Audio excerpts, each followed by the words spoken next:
to 2 years. So as I'm talking to you, July 2026, the collective agreement will expire. And we know that next year's budget, all things being equal, will be read in November. So there is a need for us to finish the negotiation of the new collective agreement so that the finance minister can factor such agreement into the budget. So our demands are very legitimate. This year's base pay, which was 10%, His Excellency for the first time at least appeared before organized labor and pleaded that looking at the situation that we find ourselves in, at least we are all Ghanaians. What's your expectation?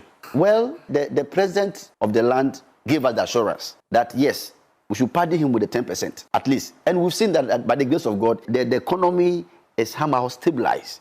And we know the rate of inflation now. Even though you go to the market, you will not feel it in your pocket because prices of goods and services are still the same, even though the inflation is down. And the worker goes to the market and then he or she feels it. So for us, at least, we have tightened our belt for the whole of 2025. We can't continue to tighten the belt in 2026.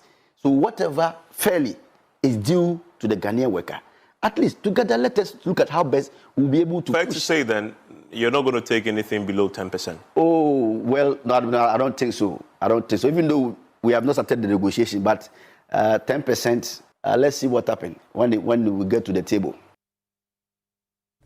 Well, other labor unions, including the Ghana Medical Association and the National Association of Graduate Teachers, NAGRAT, have similar demands. We'll hear from them shortly, but first, let's take a look at how the economy has performed since the last base pay adjustment. Joining me for that analysis is Isaac Ofori. He's the lead data analyst with Joy News Research Desk. Isaac, first of all, tell us, labor unions are asking for a 10% increase in base pay for 2026, citing economic hardship.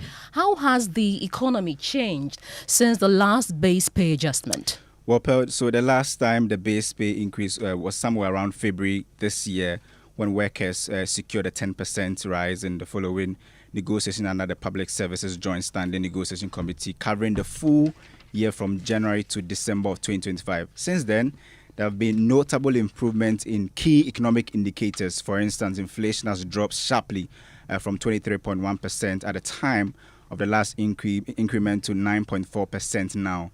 The cedi has remained relatively stable and fuel prices have also declined from around 15 cedis per litre to somewhere around now 13 cedis 10 pesos currently. The broader economy is also showing signs of recovery, supported by strong growth and adequate foreign reserve, enough to cover about somewhere around close to about 5 months of imports.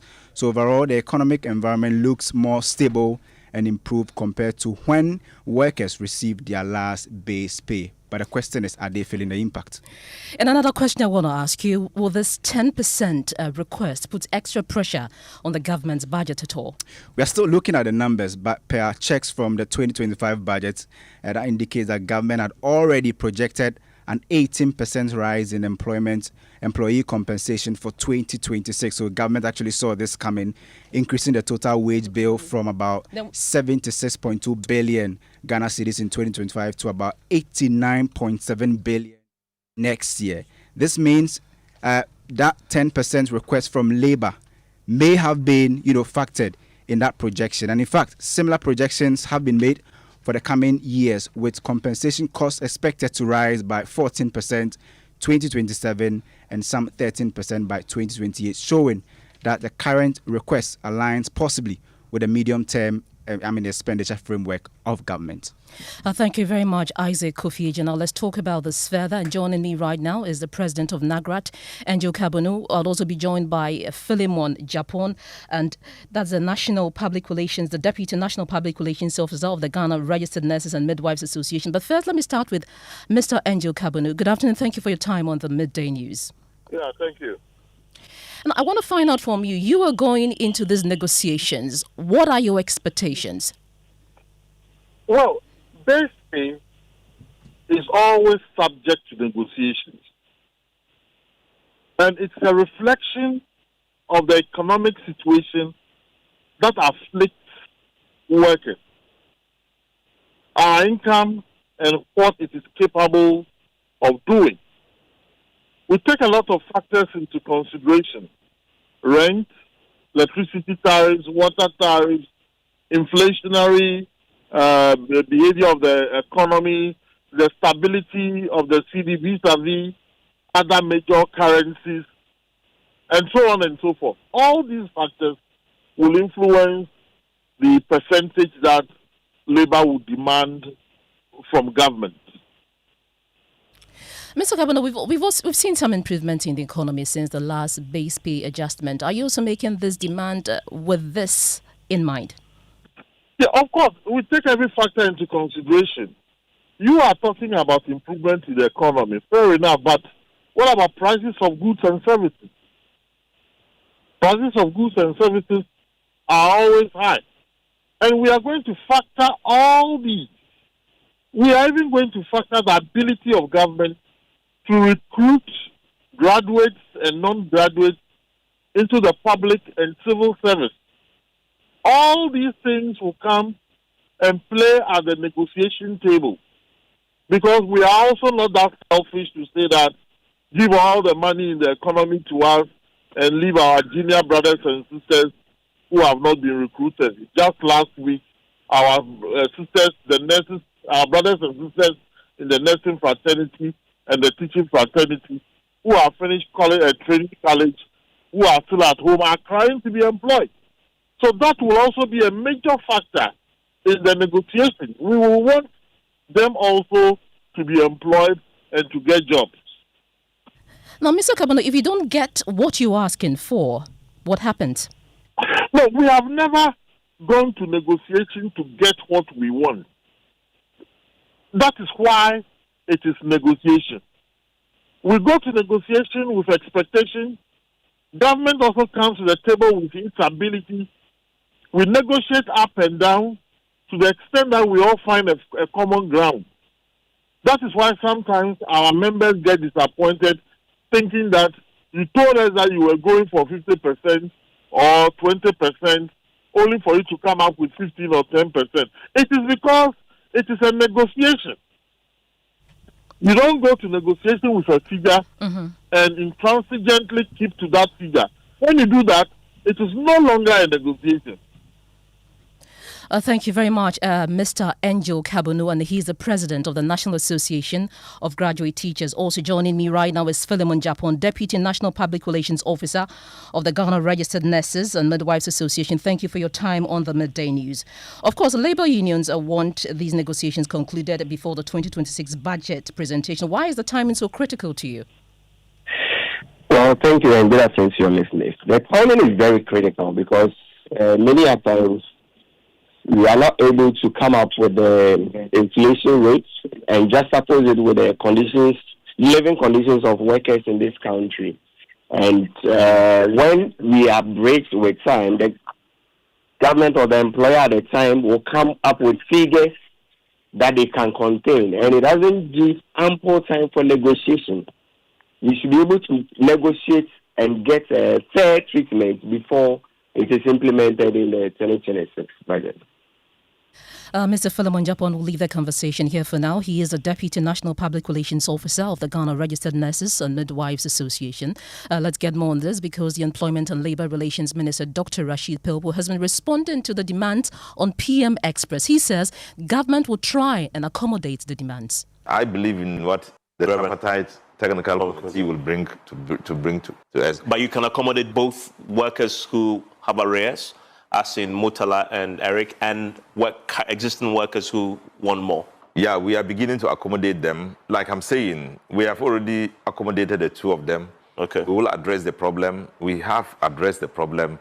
We are definitely also going to have a situation of an increase in their base pay and minimum wage. It's going to come out very soon before the budget is read, and it's going to have an effect on the economy. But that tells us that we need to have what it takes to increase production, to increase the financial system, to get the financial system to pay more to the system. If not, we are going to have a problem.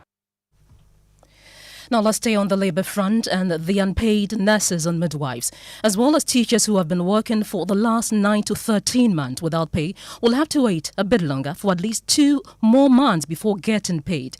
That's according to the Minister of Employment and Labour Relations, Dr. Rashid Pilpo. A number of the unpaid nurses and teachers group numbering over 6,000, held a protest picketing at the Health and Finance Ministries in demand of immediate payment of all salary arrears owed them. Listen to their leadership as they narrate to Evans Mensah on PM Express last night how they are managing to survive in the last few months. You wake up in the morning with no hope of how you are going to get money to buy food or get money for transportation to work. But we try to, depend on family and friends. And how long are you going to depend on family and friends? For me, I owe like almost 10,000. 10,000 cedis. I have colleagues who owe about 21,000, 11,000 and the rest. Who do you owe? Where are you getting the money from? Where are you borrowing from? Yes, I'm borrowing from friends and then colleague teachers. That's what we are living on. How does it affect your work? Mentally and emotionally, we are not stable. Because myself, for instance, I wake up in the morning, going to school, going to class hungry. Meanwhile, the child that I'm going to teach is satisfied or has eaten. Like you feel like just sleep.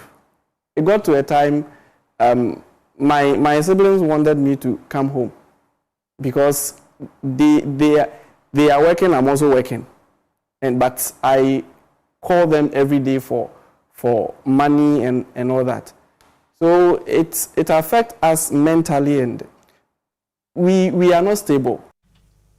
Well, the Minister of Employment and Labour Relations has been responding to this. He says there is some level of political decision attached to it, not necessarily because they wanted to pay them, but just...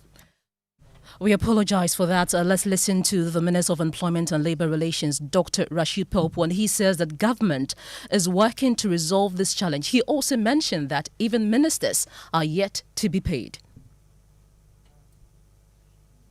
Decision attached to it, not necessarily because they wanted to pay them, but just to give them the impression that they too are employed. But, we are not complaining. We are looking at the situation where we can satisfy the will of the people who have given us the mandate. And we are working towards ending this problem of unpaid. We acknowledge the fact that young people as they are need to start life and need to be comfortable working for what they have been employed to do. And so we are doing everything to make it possible that we solve this problem maybe before the end of the year. But the workers insist government must pay them immediately or they'll be compelled to take a decision after a 3-week ultimatum issued last week. After our demonstration, there was a stakeholder engagement, and the nursing union came out with an ultimatum, 3-week ultimatum for the employer to make sure that at the end of the 3 weeks, all nurses should be paid. So the 3 weeks elapsed. I don't think we can give any information about that. So we are expecting that at the end of the 3 weeks, there should be a light at the end of the tunnel. Yeah. If otherwise, there will be further stakeholder engagements and appropriate information will be given accordingly. Now, residents of Chebi are grappling with severe water crisis after the Chebi water treatment plant, the municipality's primary source of potable water, was shut down for over 3 months. The closure comes after illegal mining activities, commonly known as galamsey, turned the once pristine Brim River, the lifeline of the community, into thick sludge, pushing turbidity levels to a staggering 64,000 NTU, far above the safe threshold of 2,000 NTU. The impact on daily life has been devastating. Thousands of residents now struggle to access clean water, with families, schools and clinics forced to rely on unsafe alternatives or rely on sachet water. Speaking on News Desk, Member of Parliament for Ibuakwa South, Dr. Kingsley Ajiman, said the situation is causing major health crisis in the municipality. To see my people without water, when it is usually agreed that water is life, means that we have to have a clan call. and to see the opening display of these excavators along major roads in the constituency, the impunity with which this is continuing is very disheartening. I'm frightened, and as a member of parliament, to see my people have a lot of renal, skin rashes, and waterborne diseases is not something that I can be excited about. I think it's about time that we the constituents, have to come to the realization that this thing has really gotten us to our neck. We have to stop it. They are relying on sachet water, which is not sustainable. And even the disposal of this sachet, because it's not biodegradable, is something that is going to have a further knock-on effect on our environment. We've been trying to establish contact with the Ghana Water Limited to know the current state of the Chebi treatment plant, but we've not made any success yet. Meanwhile, the National Anti-Illegal Mining Task Force, NIMOS, continues operations to clamp down on illegal mining activities. Well, yesterday, the task force carried out raids on several river bodies, seizing mining equipment used in unauthorized operations.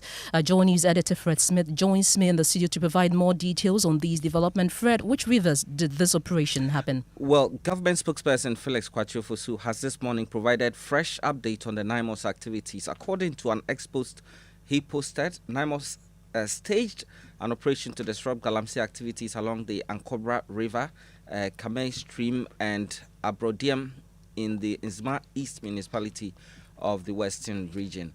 One excavator, he says, was seized. 100 makeshift structures were set ablaze, 7 shamfans destroyed, and 88 water pumping machines have also been seized. Also, 3 gas cylinders were seized, as well as shovels. 4 plastic chairs seized, along with 2 water hoses, 1 DSTV dish, and also seized, and 1 generator and a pickaxe also seized. Thank you very much, Fred Smith, for that update. You're listening to the Midday News. Still to come, there's a strong push by Cabinet Minister and another MP to extend the age of eligibility to be recruited into the Ghana Armed Forces from the current 25 years to at least 35 years. We have details of that shortly. The fact of the matter is that as we age, we begin to experience health challenges. So if you bring in older people, it is likely to increase the health budget of the Ministry of Defense.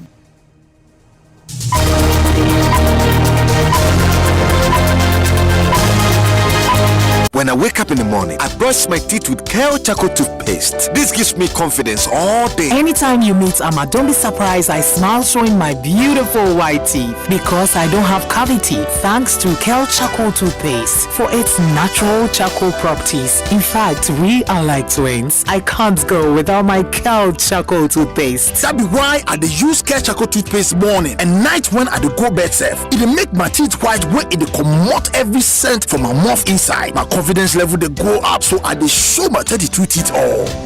Introducing the Kale Charcoal toothpaste, formulated with activated bamboo charcoal powder, ensures whiter teeth and removes bad breath. The strong natural property of the activated bamboo charcoal removes bacteria, absorbs surface stains on our teeth caused by coffee, wines, and tobacco. Welcome, Kale Charcoal toothpaste. Kale Charcoal toothpaste, Sankofa Yenchi. Kale, happy smile. This advert is FDA approved. Everywhere for everyone, yeah. The winning season is back, but this time I am collecting the wins like jollof at a wedding. The luckiest season 3 is here. Your chance to flip your luck or maybe your bank account too. 2 easy ways to join. Dial *712#. Hit 1 to buy for you or 2 to gift a friend. Feeling lucky? Pick 1 for a random number or hit 2 to choose your own. Pay with mobile money. Done. You're in. Or go to the luckiestafrica.com, click community tickets, choose your number or let the system do so for you. You can buy a ticket for your boo or your favorite barber. Pay with Momo or card if you are abroad. 1 ticket could turn your 1 Ghana cedi into 500 times more. And the whole community could win 10 times over. Dial *712# or log on. Let's get lucky together because luck is everywhere. October welcomes you to the EcoBank Jolly News Habitat Fair 2025 at the Accra International Conference Center from 8 a.m. to 8 p.m. each day. It's time to turn your home ownership dreams into a lived reality. Whether you're breaking ground, building up, or simply finishing your space, EcoBank Jolly News Habitat Fair is designed with you in mind. The EcoBank Joy News Habitat Fair is powered by EcoBank, the Pan-African Bank, and brought to you by Drive EVGH, Drive into a Sustainable Future, and supported by Virtual Security Africa, security for all, safety and home solutions. You think of a door? We have it. Superlock Technologies Limited. You deserve the best. DPS Pipes, connecting you to life. Elegant Homes and General Construction Limited, where quality meets value. Gold Key Properties, transforming the landscape. Ayuda, Ghana's #1 services app. Bako, services Bebre. Special Gardens, memorable living. DBS Industries Limited. We truly are your roof experts. Door Masters, the best indoors. Lesh Fortune Limited, unleashing luxury with perfection, one space at a time. LandlordAfrica.com, bringing the real estate industry to your doorstep. The Builders Market. Bathroom, get it right. Right House Energy Limited. Let's build smarter energy together. Masters in solar installation. Syntex Tank. You're strong, you're tough. Automation Ghana. West Africa's choice for smart solution. Interplast. We make sure water reaches you. Even space. U-Bent Security. Doors, protecting lives and properties. Clifton Homes. Beautiful homes, wise investment. Western Villas, where dreams meet reality. MTN, everywhere you go. EcoBank Joy News Habitat Fair 2025. Dream it, own it, live it.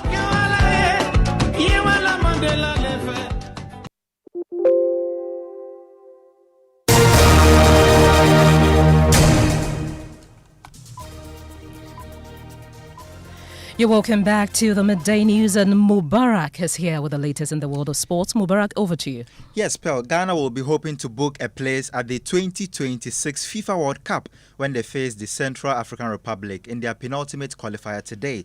The Black Stars sit top of Group I with 19 points and could secure a ticket to next year's Global Showcase with a win, provided Madagascar drop points against Comoros.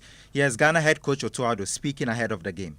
And we want to win this game. And I think if we win this game, we have a high probability to qualify for the World Cup. And but this is just the first step. And maybe we have to do a second one in Accra. But we're looking at this game and we want to win this game. And whatever happens, we can't control. We can't have an influence. And we can just concentrate on what we can influence. And this is the game to take it serious till the last minute. We have to fight defensively, especially to the last minute. Surely, I know we have our offensive strength and we will create chances and we have to score. It's very, very important that everybody's on his toes till the last minute. Yeah, so that's Ghana head coach Otto Addo. The match kicks off at 4 p.m. And of course, Pearl, we have live commentary for you. Thank you so much, Mubarak. Well, this afternoon, there is a strong push to review and extend the age of eligibility to be recruited into the Ghana Armed Forces from 25 years to at least 35 years. The Ghana Armed Forces is currently recruiting, but citizens above 25 years are not eligible, which has drawn criticisms from sections of society. Minister for Communications Samuel Nati George and Majority Chief Whip Roxanne Nelson Dafiamapo want an immediate review to give more citizens a shot at serving in the military. Join me right now in the studios is Kweku Asante, my colleague. Kweku, let's start with Sam George. What is the basis of his call? So it is posted on social media this morning. He says, I honestly believe that it is time for our beloved nation to re-examine the maximum age for enlistment. There are people in their 30s who are physically fit and sound enough to serve their nation. We must not deny them the opportunity simply because of their age. And so Sam George says there are people who may be above 30 but are quite strong to still serve in the military. And if you look at Roxanne Nelson Dafiamapo also, he does a comparative analysis where he cites a couple of countries and says that ultimately he believes that if we extend to at least 35 or even 40 years, depending on the medical fitness of non-combatant roles, that would be a good way to look at it. Kweku Asante, thank you very much for that. However, security analyst and former military officer Colonel Festus Abuaji, retired, holds a contrary view. I have the sense that he has assumed that maybe the armed forces is not having sufficient people to recruit, which is certainly not the case. That if you open up recruitment as the armed forces is doing now, you're going to have them in their tens of thousands. So if there had been a shortage of qualified material to recruit, then you could make an argument to expand the age bracket in order to bring in more eligible candidates. Now, Elegant Homes and Construction has assured patrons who troop to the Accra International Conference Centre from the 23rd to the 26th of this month massive discounts and a showcase of their new affordable homes. Now, here is why they say you should choose them. Elegant Homes, we are into construction. We also have real estate that we sell 3, 4, 5 bedroom detached houses. So yes, as we have this year, we have different things in stock for everybody. We have different designs available, not only our designs, but you can also bring your own design for it to be customized for you. And it's 15 days to the Johnny's EcoBank Fair, Ghana's biggest housing fair. The EcoBank Johnny's Habitat Fair from the 23rd to the 26th of October at the Accra International Conference Centre.